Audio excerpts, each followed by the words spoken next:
kung yung mga tanong mo ay related dun sa no election, term extension, shifting from presidential to parliamentary form of government, shifting from a bicameral to a unicameral body. Ibig sabihin, mawawala yung Senado. Hindi naman ito ang mga pinag-uusapan sa tiyatsa ngayong administrasyong ito. Itong mga tanong na ito ay kaakibat nung tiyatsa na pinag-uusapan during the previous administration. So, nung nagkaroon ng call for federalism, call for no election, call for extension ng term, call for a shift to a unicameral system of government, this was all during the Duterte administration. From Manila Bulletin, Elson Quismorio, you're recognized for your questions. Hello, ma'am. Good day po. Ma'am, we just want to get your take po on the results of the latest Pulse Asia survey on Chacha. It indicated na 74% of Pinoys are opposed dun sa Chacha. Do you find it questionable given na merong Tangery survey, I guess taken at the same time, na nagsabi naman na 52% ang in favor? Your take po. Sa totoo lang, nung natanggap ko yun, nasa chat group nga natin nung media, nagulat ako. No? I wanted to react, but the connectivity in the barangays where I was not good. Yung una, talagang nagulat ako at naisip ko, sa dami at sa tagal ng debate sa Kongreso, bakit naging ganito? So I was starting to doubt also myself kasi sa mga nakakausap ko naman, lalo na dun sa mga nakakaintindi, hindi ganun ang natatanggap ko na response. But dissecting the Pulse Asia survey, while of course, I respect the people behind that institution at reputable naman talaga yung Pulse Asia. Kaya lang, syempre, walang perpekto. Siguro, yung pagka-draft ng questionnaire created confusion. Kasi as I was dissecting the Pulse Asia survey report this morning, I saw 3 big problems. Unang-una kasi, ando dun yung mga katanungan na hindi naman totoong pinagdedebatehan ngayon sa Kongreso. Ginawa ang survey sa panahon nakakatapos lang ng Kongreso na i-approve ang economic chacha o yung resolution of both houses number 7. Sa Senado naman ang tawag dito ay resolution of both houses number 6. Siyempre, kung yung mga tanong mo ay related dun sa no election, term extension, shifting from presidential to parliamentary form of government, shifting from a bicameral to a unicameral body. Ibig sabihin, mawawala yung Senado, matatanggal yung presidente, magkakaroon ng prime minister, walang election kasi extend yung termino ng mga politikong nakaupo, and may mga sinabi pang, sorry ha, may mga sinabi pang exploitation of natural resources. Natural kung ikaw yung respondent, magre-react ka. But the bigger problem is that ito ang Chacha proposal sa panahon ni Pangulong Duterte. Pero sa panahon na yon, ang pinag-uusapan ng Chacha ay yung mga pagbabago para sa kapakanan ng Pilipino at ng bawat pamilyang Pilipino. Anong pinag-uusapan dito? Mas magandang edukasyon, mas murang logistical cost para kapag mura ang pasok ng mga produkto sa Pilipinas, ibig sabihin yung pamasahe ay mura, magmumura rin yung lahat ng mga bilihin. Andun din yung problema sa kuryente, tubig, internet, and of course, ads. While nakasaad ito dun sa survey, yung mga dinagdag na hindi naman kasama, kasi kung tingnan mo sa mga katanungan sa survey, tila naging chop suey na sinama yung mga proposals during the Duterte administration and the current administration. So, syempre, kung ikaw yung tatanungin, pabor ka ba sa economic chachap? Ito yung mga ano doon. O pabor ka ba na walang election? Hindi naman yan yung totoo. So, that will result to a lot of confusion. Parang kunyari, tatanungin mo ako, kakain ka ba? Oh. Pero yung pala, lahat ng nandoon baboy. Kung Muslim ako, paano ko kakainin yon? Pero kung sinabi mo, kakain ka ba ng baboy maski Muslim ka, syempre, ang sagot mo ay hindi. Pero kung tinanong ka na, kakain ka ba or gutom ka ba at pwede ka bang kumain agad ngayon? May pagkain dito, sasagot ka ng oo. Iyon naman pala, hindi mo pwedeng kainin yung ano ang nandoon. Now, another thing that I actually noticed, nakasaad kasi doon sa unang tanong, aware ba kayo sa mga proposals to change the Constitution? At 72%, ano ko lang ha, buksan ko lang yung,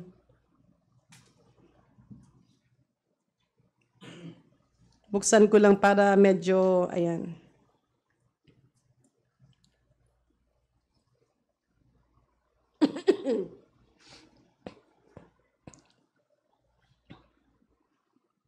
Okay.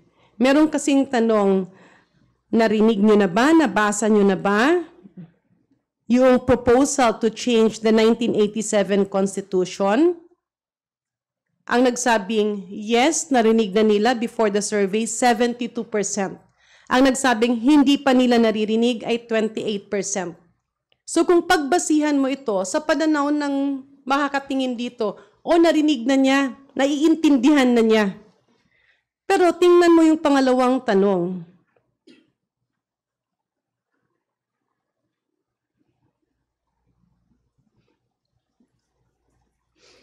How would you describe, the amount of knowledge you have regarding the 1987 Constitution of the Philippines? Ang ibig sabihin ng tanong na ito, naiintindihan mo ba? Pinapadescribe sa'yo, how will you describe? Alam mo ba yung current na konstitusyon ng Pilipinas? Ang sumagot na meron silang great deal of knowledge, 4%. Not a great deal, but a sufficient amount of knowledge, 22%. So sabihin na natin, sufficient knowledge is roughly around 25%. Pero ang sumagot na wala kaming kaalam-alam is 27%. Little knowledge is 48%. So yung little at no knowledge at all, if you combine that, that's 75%. Ibig sabihin, sa mga sinurvey ng Pulse Asia, 75% ang nagsabi, wala silang naiintindihan sa konstitusyon ng Pilipinas or wala silang alam. 25% ang nagsabing, may konting alam sila at 4% doon ang nagsabing, alam na alam nila.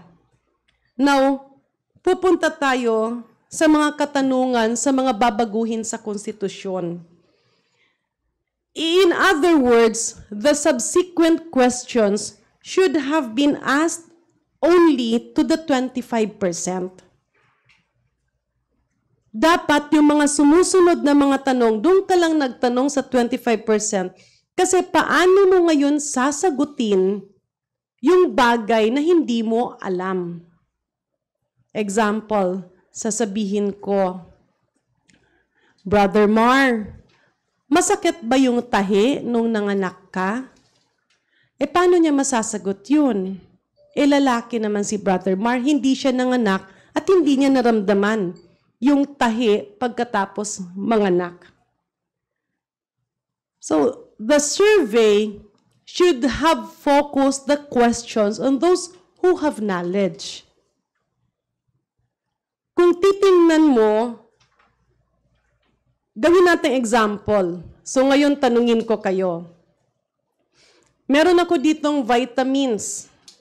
Kasi masama ang panahon ngayon. Willing nyo bang inumin ito? Pero ang expiry nito was February 2024. So sa inyo lahat dito, sino ba yung gustong uminom ng vitamins na nag-expire noong February 2024? Okay lang? Kung sino yung may gusto. Sino yung ayaw? Ako, yoko. Oh. Lahat kayo ayaw. Ang reason nyo kasi expired. Kung ako ang tatanungin nyo bilang doktor, iinumin ko yon. At hindi ako takot na inumin ang vitamins na nag-expire noong February. Bakit? Dapat kasi ang unang tanong, naiintindihan nyo ba anong ibig sabihin ng expiry ng gamot? So kung tanungin nyo ko kayo, ano bang ibig sabihin ng expiry ng gamot? Expiration date. Hindi na pwedeng magamit? Hindi po yun ang ibig sabihin. Ang gamot, pag nakalagay ang expiration date, ang ibig sabihin ng expiration date, kasi ginawang batas yun sa manufacturer. Ano ang maximum na masasabi nila na yung bayad ng tao sa gamot na yan ay makukuha niya yung maximum potential ng pera niya. Ibig sabihin, maximum efficacy. Pag bumili ka ng gamot, yung value na binayad mo, yung pinaka-safest na maximum na benefit na makukuha mo, yan ang ibig sabihin ng expiration date. Kasi nasa batas na dapat ilagay ng manufacturer yon. Kaya minsan, kapag may stock out, ina-allow na yung manufacturer baguhin yon. Pero hindi yon basta-basta binabago. Meron niyang mga kaakibat na pag-aaral na tinitest yung kanyang efficacy at yung kanyang bioavailability. Okay, bakit ito nangyayari? Kasi, actually, there was a study done by Harvard. Hindi ko lang alam kung ano na, as ginamit ito kasi syempre yung mga military nagpre-preposition yan ng gamot. Tapos pag expired na, pabago ka ng pabago. Nung inaral, may mga gamot na pwede mo pang gamitin as long as 15 years. Pero ayaw naman natin ng ganon. So ang totoo niyan, hindi ibig sabihin na kapag ang expiration date ay February 2024, hindi mo na siya pwedeng gamitin. Kung antibiotic yan, malamang after 6 to 8 months, bababa na ang bisa. Yung 500 milligrams, baka 495 milligrams na lang yan. So after a year, baka nasa mga 490 na lang yan. After 2 years, baka nasa 450 na lang yan. Kaya yung mga nakakaintindi, ang gagawin nila, instead na 3 times a day, gagawin nila 4 times a day. Kung vitamins naman yan, pwede yan. Ang wag mo lang gagamitin na expired na ay insulin. Kasi delikado yun.